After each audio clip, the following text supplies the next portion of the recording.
乡亲啊，继续来看这个台地，而这个5一劳动节无来加班，所以5月初1迄天无火车通坐。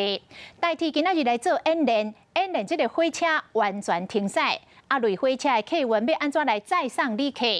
交通部长王国材到现场来视察，嘛再度甲台铁工会来话话，希望会当理性讨论，卖用抗争的方式。 都没有车，那我现在要去桃园，我要怎么办？你好，那如果你要到桃园，我没时间听你那边念经啊，叫你们主管出来。无火车通坐，地铁的站务人员可能是车站5一劳动节会出现专车的状况。台铁工会不办公司法论官，找大家5一无爱加班。交通部只有找高铁和客运来斗3工。部长王国材一透早嘛来视察。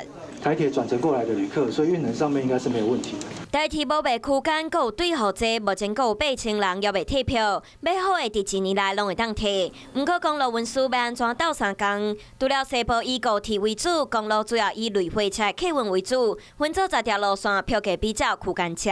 到桃园火车站怎么搭车？演练迄天可能发生的状况，阁有专车的状况。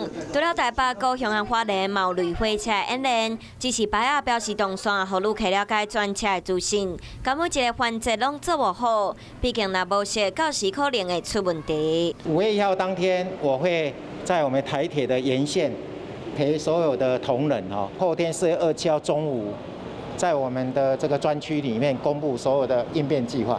再退回的话，公司化就遥遥无期，也把门都打开。 希望很理性的，我们共同来讨论。为天灾状况造成列车无驶，顶一摆已经是民国77年的5一劳动节，路途双方超袂好势。